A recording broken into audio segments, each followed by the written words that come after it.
Hi, this is Owen, my so-called camper van channel, which I've filmed very little of.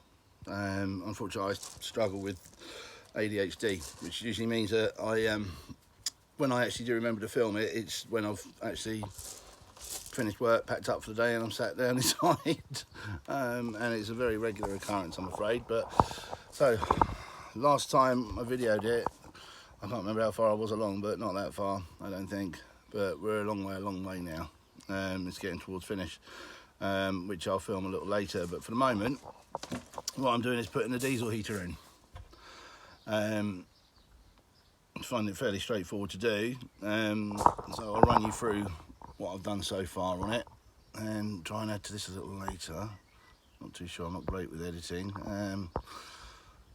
How can I turn the camera around even? I don't know that I can. Well, let's just turn it around this way then. So this is the place where I'm putting it, just in front of the batteries there. I will have segregation between the motor and the batteries for safety's sake. So if I wander over here, I'll show you what I've done so far with this. This is the beast. It's upside down at the moment. I'll put the that's the air inlet intake. It'll have a filter on the end, and this is the exhaust, which will have the silencer and bits there. Turning it over, just looks like your standard. This is an 8 kilowatt apparently. It says 8 kilowatt on it, so hopefully it is. I'm beginning to wonder if that's too much now, but it's fine. It's the outlet, inlet. So let's put that back down there. Not that heavy actually, but what I've done, I've built a box for it, which I'm halfway through. There's the holes obviously for your, left myself plenty of room, and the plate will back up on that. I've just basically made a box for it. I'm going to obviously drill holes here and here, at the front and at the back here for the exhaust pipe to go out that way, and for air intake that way. But also I'm going to be able to pack it with Celotex or Kingspan or something to reduce, put a Celotex clad lid on the top of it to just reduce vibration and noise underneath, from when it's running, hopefully. That's the plan anyway. What a beautiful day. This is, where are we today? 26th of May today. So still in lockdown. Not that I've had any time on the lockdown. I've just been busy. Not had very little time off, which has been a shame. But we've been away in the van once. We went down last weekend to, where did we go? Milford-on-Sea, I think it was called, down in New Forest. Yeah, took my little girl down to the New Forest, and she loved it, all the wild horses and that, and just stay overnight in the van in a little village of Milford.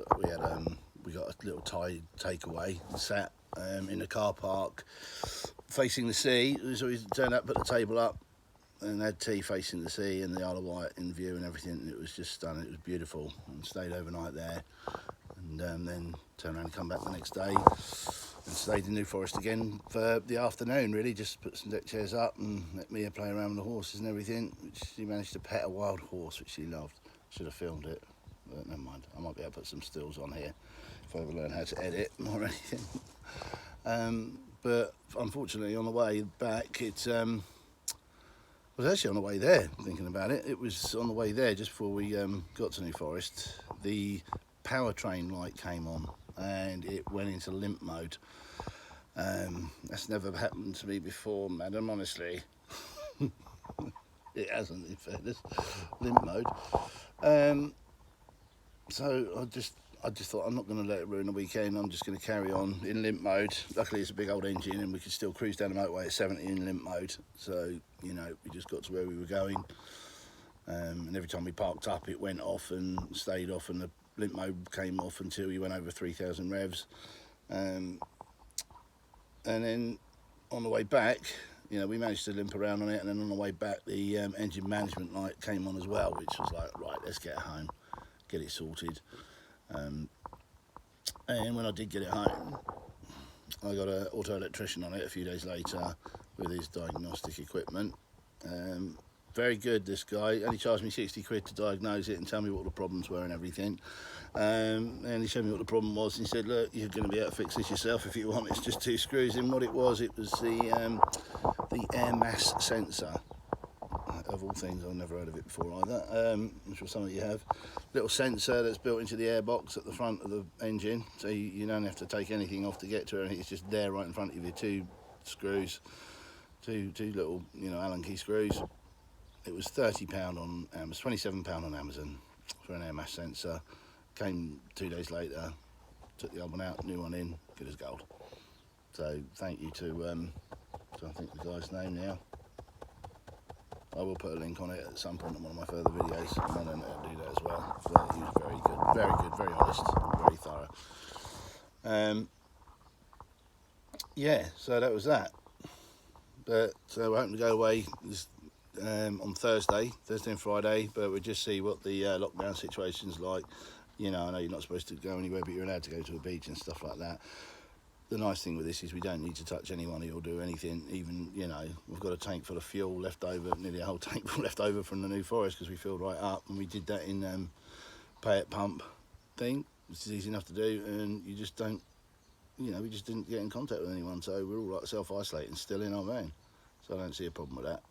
And that's just me. Some people might disagree, but I don't care, really. You know, I'm happy with. But it was so comfortable and so lovely to sleep in this van, even with 3 of us. You know, a bit of a squeeze, but it was still beautiful. I bought the 12-inch mattress. I bought this thing here. It's huge, but in memory foam, it's beautiful. It was only about 160 quid. You know, but that's a lot of money, but not for a mattress. I don't think it is. You know, a mattress I bought a few, you know, probably 10 years ago. I bought a Tempur mattress, which was £1,000 because I got a bad back. You know, but this is as good as a Tempur, I'd say. 160 quid, so it's will come on a very long way. But okay, what I'm going to do is sign off now, and then I'm going to,